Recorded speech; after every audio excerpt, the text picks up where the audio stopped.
मी चढून तोडून घेतो. घडलास ना? मी लकी आहे. काल मी भरपूर आंबे तोडले होते. नाही, मी तोडणार. आज तर मीच तोडणार. नाही नाही, मी तोडणार.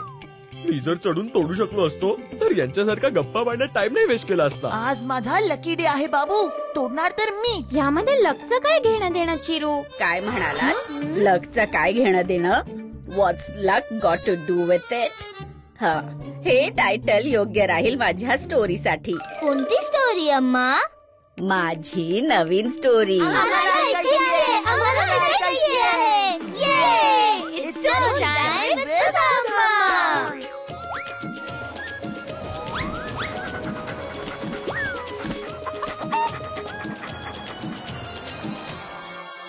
What's luck got to do with it?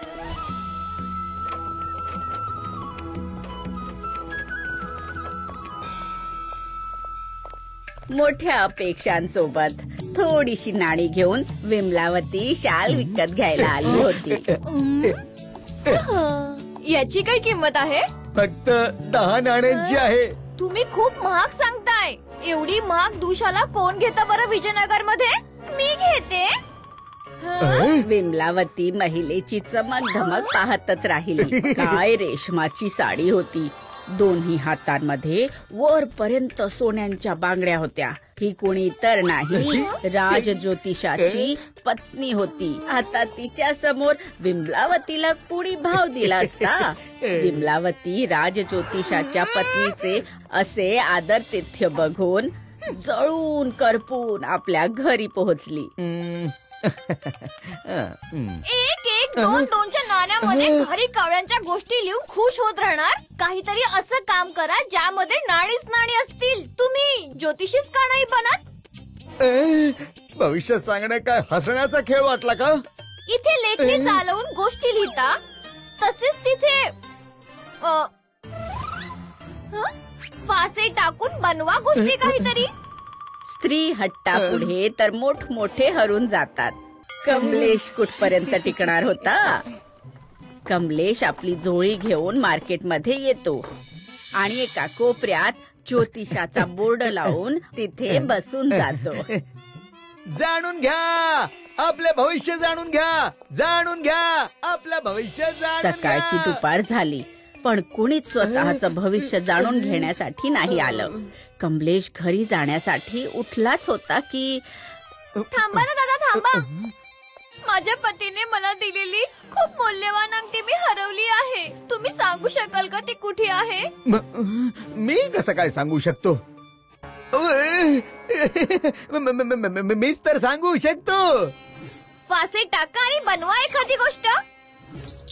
आणि हा कमलेश फासे टाकतो. कुठल्या संकटात अडकवलंय कमलावतीने मला?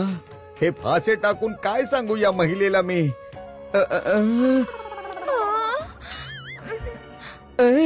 हा तर माचीसच्या डब्बी सारखा आहे. माचीस? माचीस. हा माचीस. मला आता आठवलं. मी काडी पेटीमध्ये अंगठी लपून कपाटाच्या आत ठेवली होती. धन्यवाद दादा. हे घ्या दादा, माझ्याकडून ही भेट स्वीकारा. पाहिलात, अख्खा महिनाभर जरी कागदावर लेखणी घासली असती ना तरी एवढी कमाई झाली नसती जेवढी एका दिवसात झालीये.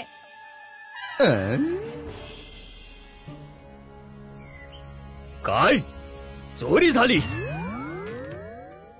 ही अफरातफरी चोरीमुळे होती. कोणीतरी राजमहालातून हिरे मणकांचे भरलेले 40 डब्बे चोरले होते. राज ज्योतिष सुद्धा चोराचा पत्ता नाही लावू शकले. मला थोडा वेळ हवा आहे महाराज. अजून कोण आहे आमच्या दरबारामध्ये जो चोरांचा पुरावा शोधू शकेल? महाराज, हा माणूस इतर कोणी नाही तर त्या महिलेचा पती होता जिला कमलेशने अंगठीचा पत्ता सांगितला होता. मग काय, लगेच त्या युवकाला दरबारात हजर करण्यात यावे. अरे कोण आहात? कुठे घेऊन चाललायत मला? अरे हाच आहे तो युवक महाराज. आम्ही ऐकलंय की तू अगदी अचूक भविष्यवाणी करतोस. सांग, राजमहालात चोरी कुणी केली? लक्षात असू दे, भविष्यवाणी जर चुकली तर तुरुंगामध्ये डांबला जाशील.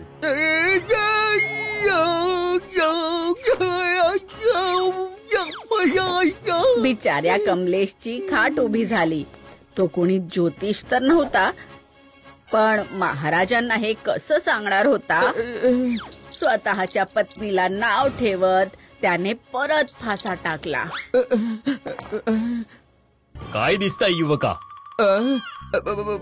3 म्हणजे 3 चोरांनी मिळून चोरी केली? हो महाराज. ते कुठल्या दिशेने गेलेत सांग. 3 दिवसांचा वेळ द्या महाराज. जा, दिली वेळ. पण जर 3 दिवसांनंतरही तू चोर आणि खजिन्याचा पत्ता नाही सांगू शकलास तर तुझ्यासोबत काय होईल तुला ठाऊक आहे.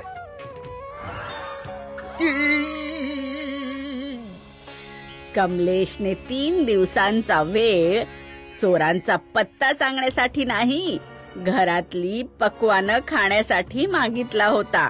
तो ज्योतिषी तर नव्हता, पण हे जाणत होता की 3 दिवसानंतर तर त्याला तुरुंगाची हवा खावीच लागणार आहे. कमलेश तुरुंगाची हवा खाण्याआधी त्याचे आवडीचे लाडू खाऊन घेऊ इच्छित होता. हे सगळं माझ्या लोभामुळे झालं आहे. आपण पळून गेलो तर? नाही विमला, आता काही उपयोग नाही. फक्त 3च दिवस आहेत माझ्याकडे. आता तर रोज हे उरलेले 3 लाडू खाईन आणि महाराजांची क्षमा मागून स्वतःच तुरुंगामध्ये निघून जाईन. तसेच दुसऱ्या बाजूला चोरांना पण या गोष्टीची कल्पना होती की कोणीतरी महाराजांना त्यांचा पत्ता सांगणार आहे. मुंगी, जर खरंच त्यांनी महाराजांना आपण कुठे आहोत ते सांगितलं तर? नाही रे, ना कुणी आपल्याला महालात जाताना पाहिलंय, ना तिथून काही चोरताना पाहिलंय. मग तो आपला पत्ता कसा सांगू शकतो? चोरांच्या टोळीमध्ये हे ठरलं की ते कमलेशच्या घरावर नजर ठेवतील.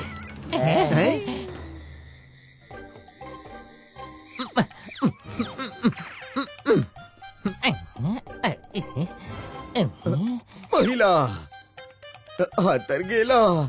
आता फक्त 2 बाकी आहे.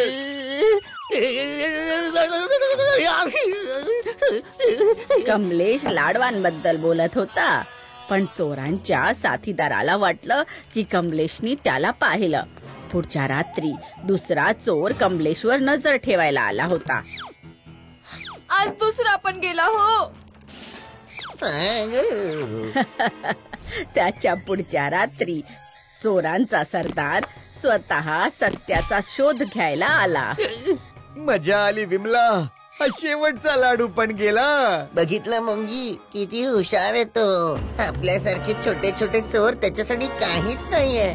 उद्या मी महाराजांना सगळं सत्य सांगून टाकणार आहे. चोरांना वाटलं की कमलेश त्यांचा पत्ता महाराजांना देणार होता.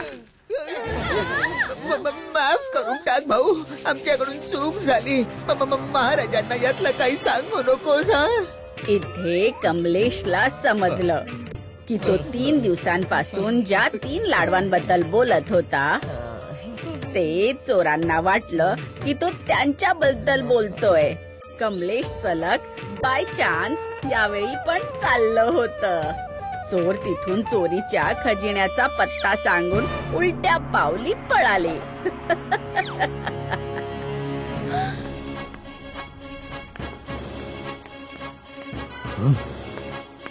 महाराज, माझ्या सगळ्या शक्ती सीमित आहेत. मी एकतर तुम्हाला चोराचा पत्ता सांगू शकतो किंवा मग लुटलेल्या खजिन्याचा पत्ता. मला सांगा, तुम्हाला आता काय हवंय? चोर की खजिना? हे बोलताना कमलेशला खूप भीती वाटली, कारण खजिनाचा पत्ता सांगून चोर तर पळून गेले होते. जर महाराजांनी चोरांचा पत्ता सांगायला सांगितलं तर? चोर चोरांचा पत्ता जाणून आमचा काय फायदा? आम्हाला आमचे दागिने परत हवेत. कमलेशचं लक बाय चान्स इथे सुद्धा चाललं. कमलेशने जिथे सांगितलं होतं चोरीला गेलेले सगळे दागिने तिथे सापडले. खुश होऊन त्यांनी कमलेशला राजज्योतिषाचं पद देऊ केलं. पण कमलेशला ठाऊक होतं की लक बाय चान्स चालतं, पण नेहमी नाही. क्षमा करा महाराज, माझी सगळी शक्ती हा खजिना शोधण्यात निघून गेलेली आहे. मी या पदासाठी योग्य नाहीये.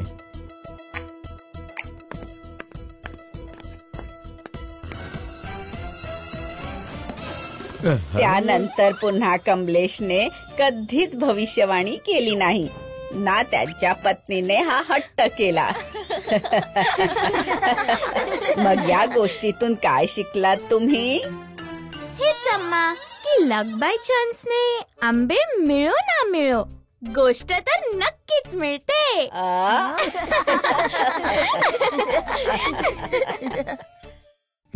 If you like this video, subscribe to our channel Murthy Media.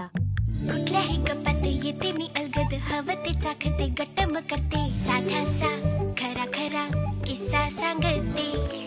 आलेच मी आंबट गोड घेऊनी, चुलबुली मुलगी मी आहे आजी बाई, चुलबुली मुलगी मी आहे आजी बाई. घरची कहाणी, अरे घरची कहाणी, मी आहे ती जुन्या रंगासारखी. छोट्याशा गोष्टीत खरंच बोलेन, झुळूक होऊन एक खिडकी उघडेन, बोट हे धरून सोबत चालेन, काळ्या काळ्या अंधारी टिमटिम जळेन, अंगणातली माती मी मृदुगंध हा. कची